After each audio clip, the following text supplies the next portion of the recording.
A track star breaks an 18-year school record in New Jersey to earn himself the Player of the Week honors. Hello, I'm Anna Gomez. And I'm Jake Smolinski. Rowing struggles on the Schuylkill, but is it a sign of things to come? You're watching LaSalle TV's home for Explorer Athletics, SportsLine.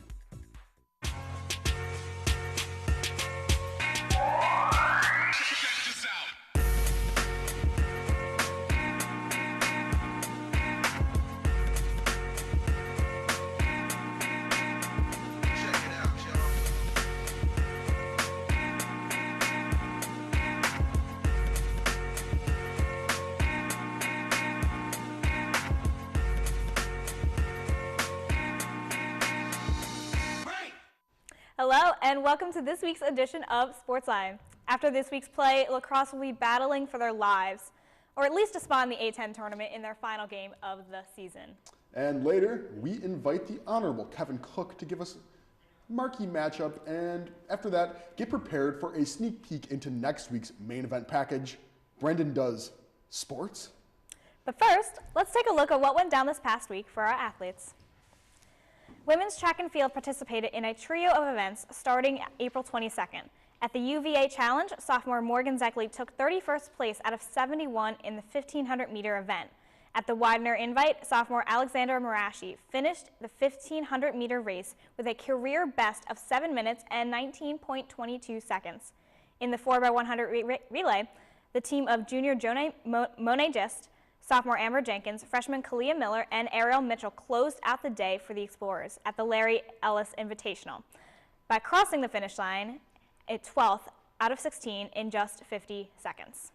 And men's track returned to action after a brief hiatus, sending runners to compete at the same 3 meets. At the Larry Ellis Invite, junior Chris Sanders set a school record in the 800-meter, finishing the race in 1 minute and 47.3 seconds, good for third place in a 77-man field. And sophomore Justin Guerre also marked the weekend with a strong performance, placing fourth in the 200-meter out of a 48-man field. At the Widener Invitational, sophomore Kenneth Worthington continued his breakout season with a top finish in the high jump, and Worthington placed first in a 12-man field with a 1.98-meter jump. And finally, at the Virginia Challenge, junior Stefan Lewandowski placed 35th in a field of 80 runners. Baseball traveled north on April 22nd to take on Massachusetts. In Game 1, the men were up 3-0 in the 4th inning, but due to inclement weather, the game was suspended. When play resumed in the 4th inning that next day, that momentum was lost. The Minutemen loaded the bases with 1 out to tie up the game. From that point on, UMass added 4 runs to the board, beating the Explorers 8-3. In Game 2, the Blue and Gold were able to rally thanks to Joe Monzo in the 8th when he batted with 1 out and hit a 2-run double. Tom Fazzini then came in and earned the save as he got the final 3 outs and a 5-3 win. In the series finale, the men struggled to come up with any big hits or runs, while the Minutemen's bats came alive and scored 5 runs against relievers Greg Paprocki and Jared Matera. The Explorers failed to come back and fell 8-2.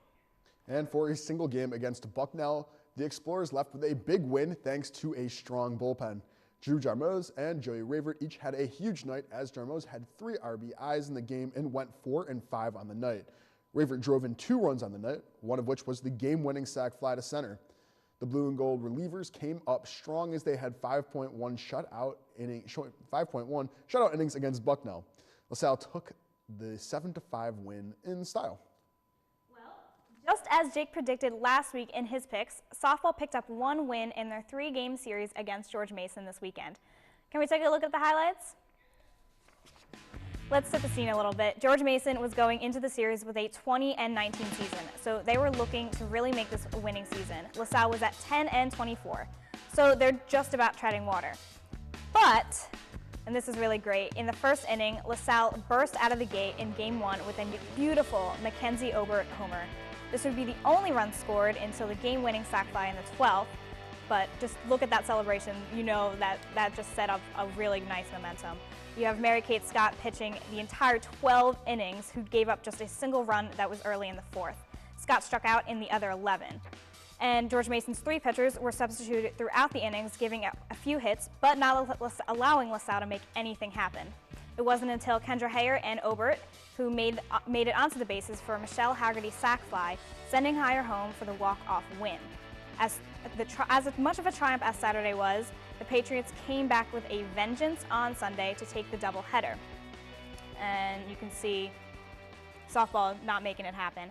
But on that Sunday, you have Christina Bascara and Kristen Martin hitting multiple RBIs throughout the day, and George Mason clinching those 2 wins, 6-4 and 9-6.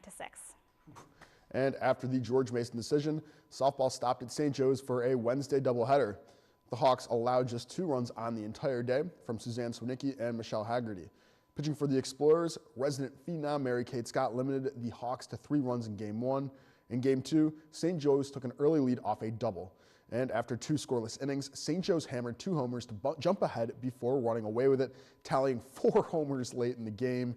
And a final score of 7-1, St. Joe's puts LaSalle at a 12-25 record going into the tail end of the season. The weekend of April 22nd was action-packed for LaSalle rowing.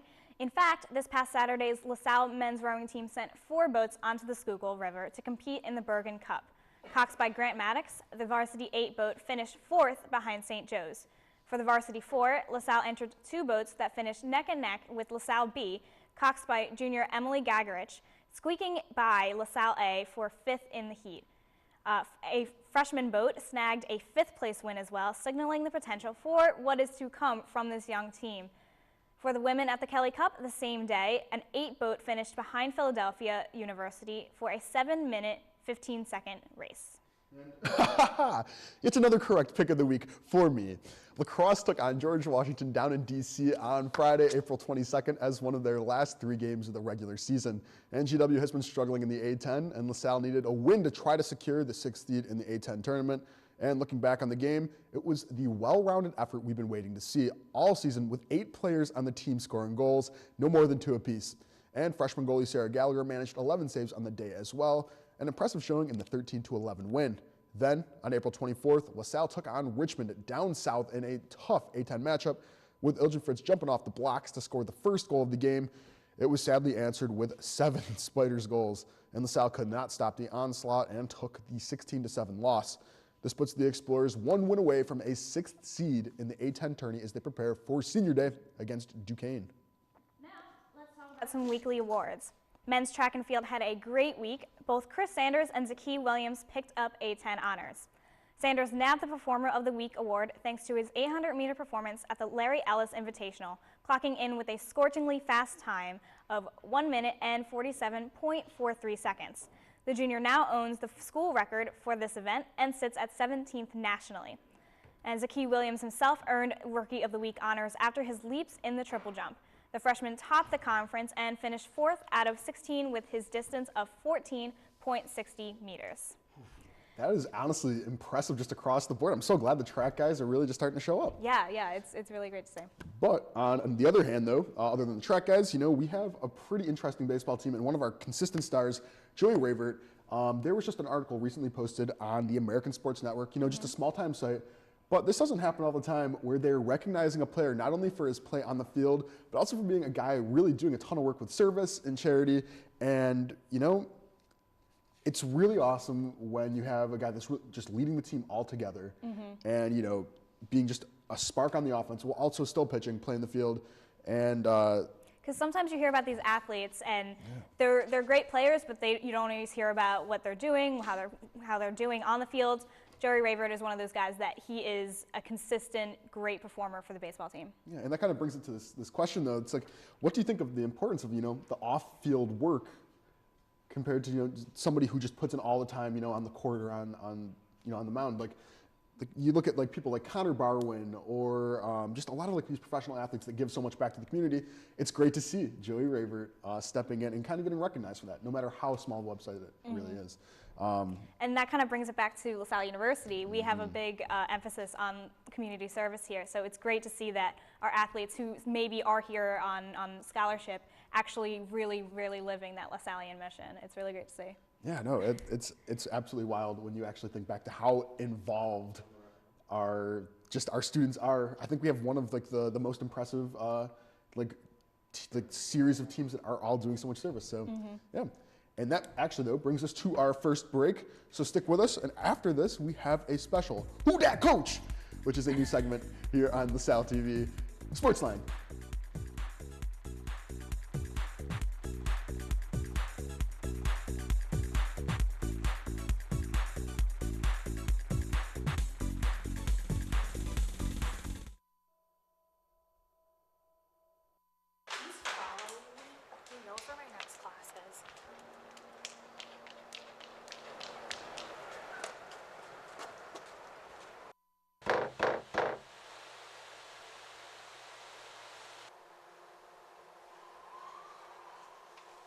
31% of female victims stalked by an intimate partner were sexually assaulted by that partner. For more help, visit www.victimsofcrime.org.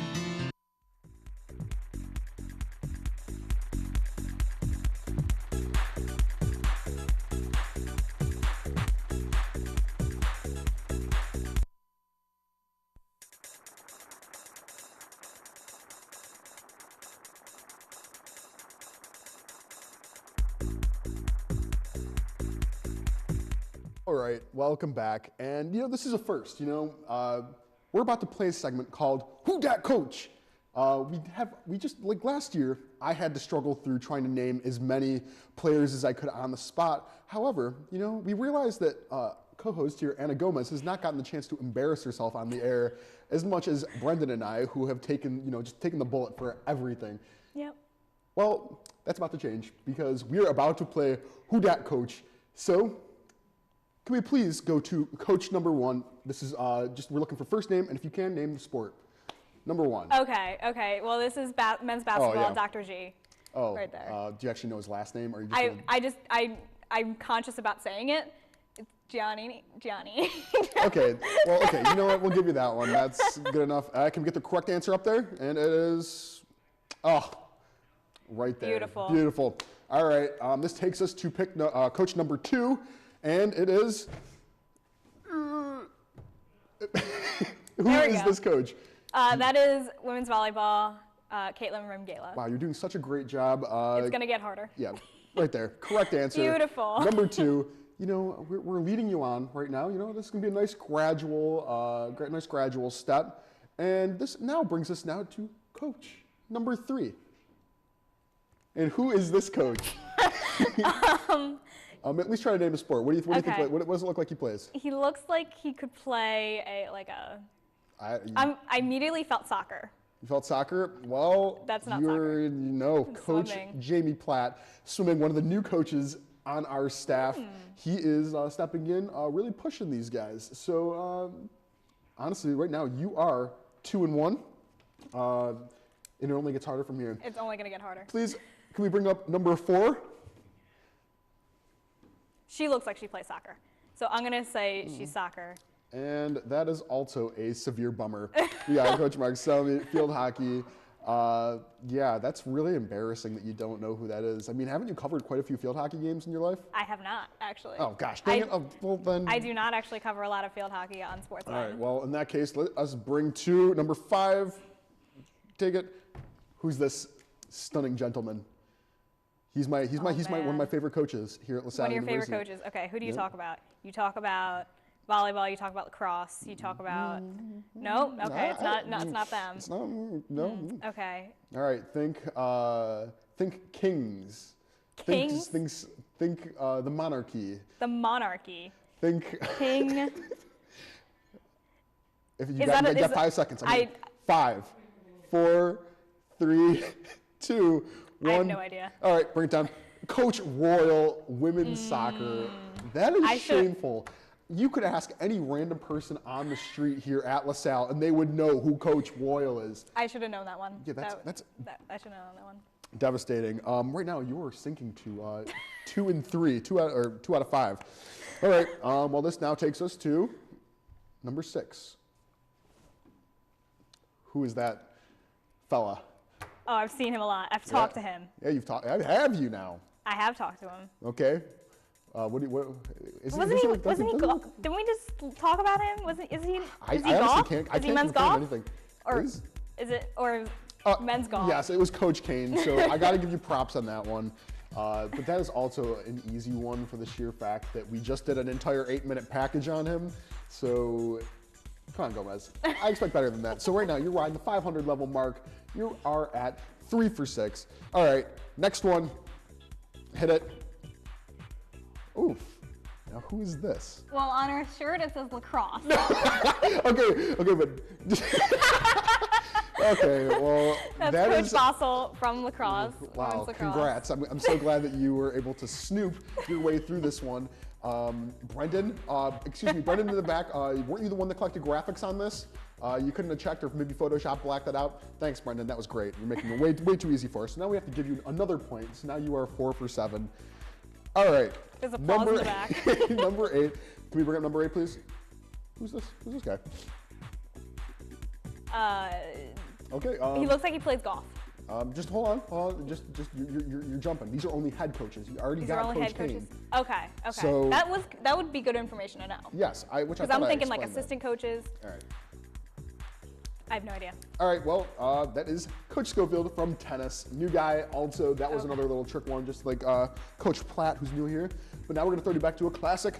Number 9. Oh, well. Let's look at number 9. I have no idea who that is. All right, well, that is Rod Shoemaker, softball, and that brings you to an overall record of 4 out of 9. It's Okay. it works. Okay. All right, but Gomez, thank you for playing Who Dat Coach. This takes us to our next break. So, Stick around. yes.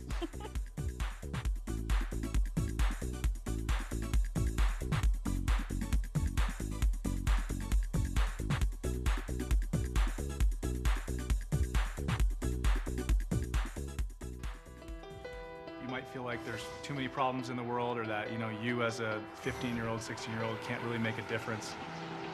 It's not always about you. It's not just one person. It's a group. It's a team. If we all show up together, that's what it's all about. I was a part of helping to build what it is today. I'm really lucky to get to be a part of that legacy. Just that simple act that takes, 5 or 10 minutes of your time is making a difference and is transforming someone else's life. Once you get there and realize how much you can change someone's life, it's one of the best feelings in the world. I'd do anything to convince you just to be a part of this. You guys keep doing what you're doing. It's something special. Get up and try something. Just try it. Just go to one event, one action team event. It'll just make you feel so good about yourself.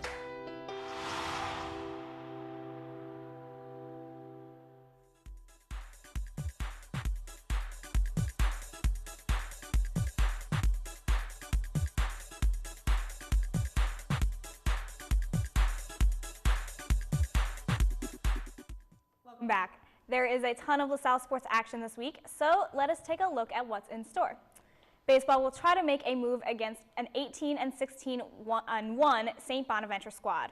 The 3-game series starts on Friday, April 29th before a Tuesday game against Lafayette, who currently sits at 13-26 on their season. And LaSalle stays home this weekend for a 3-game series against 19-21 UMass. Then on May 3rd, LaSalle travels to Delaware State against the Hornets, who are sitting pretty with a 23-10 season. Men's golf closes out their season at the Atlantic 10 tournament starting Friday, April 29th. Last year, the men took last place, but a stacked roster this year. Will LaSalle find redemption? Oof.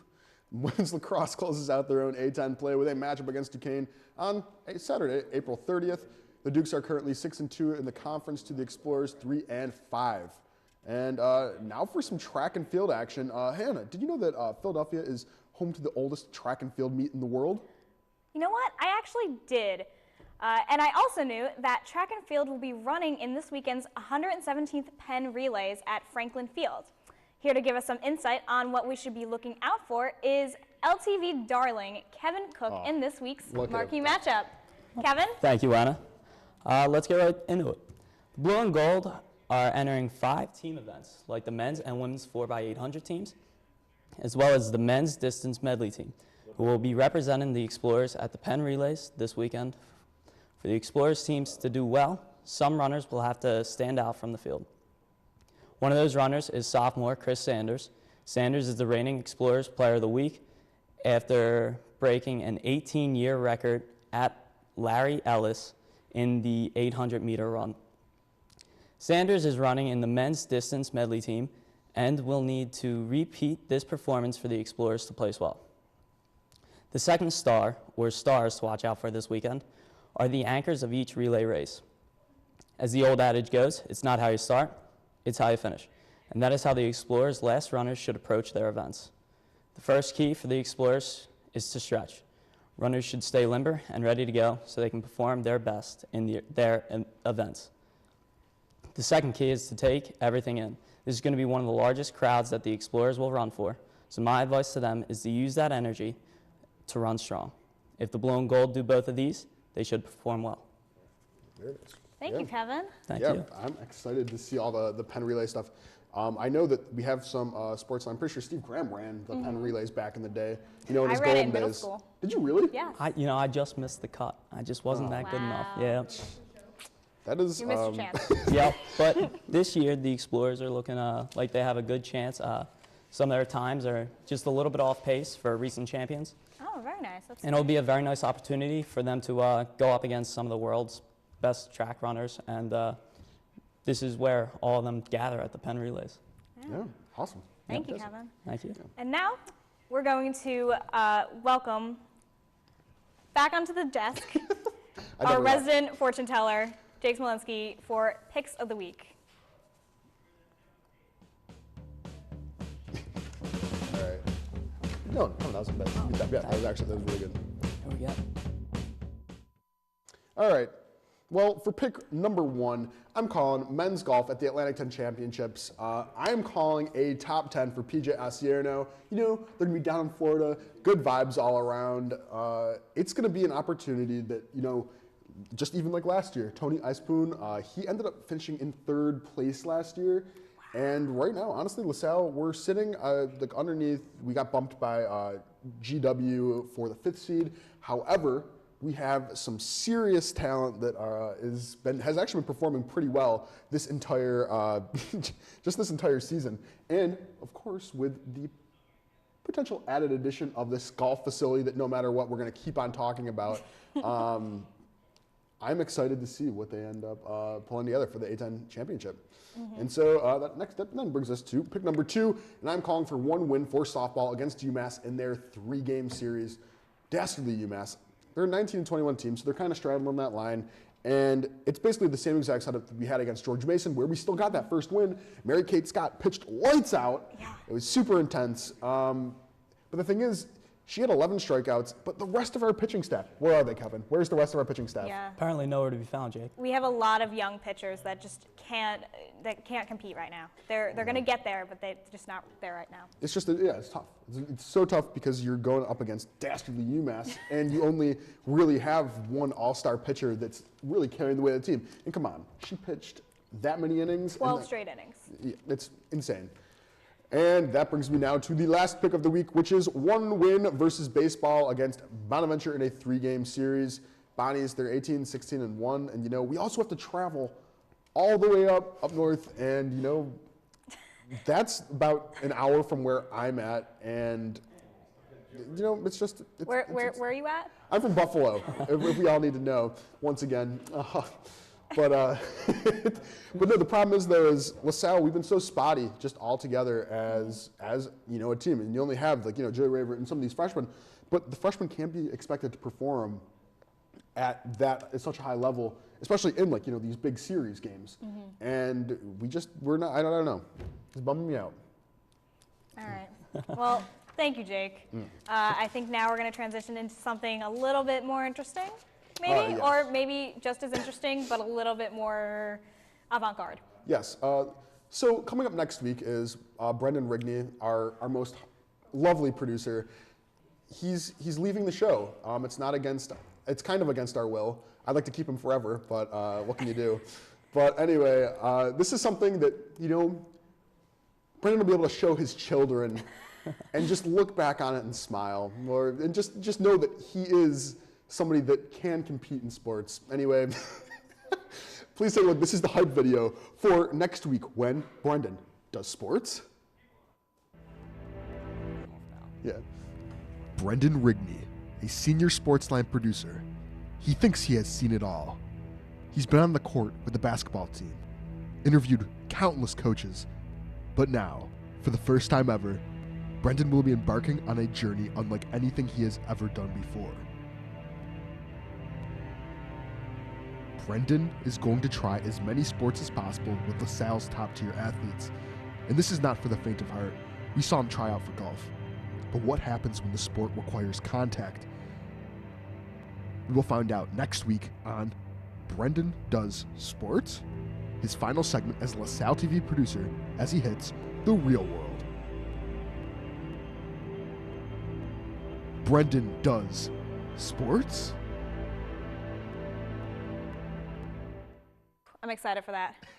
Magic. That just about wraps her up for us this week. Be sure to tune in next week for our coverage on the marquee matchup, and keep up with this weekend's other sporting events by visiting goexplorers.com and following us on Twitter at SportsLineLTV. We post game updates and sneak peeks into the upcoming show. And also check us out on Facebook at facebook.com/LaSalleTV. We welcome you to send us your thoughts and suggestions about the show on either website. For Kevin, Selena, Helen, and our Sportsline team, I'm Anna Gomez. And I'm Jake Smolinski. Thanks for joining, and we will see you at the game.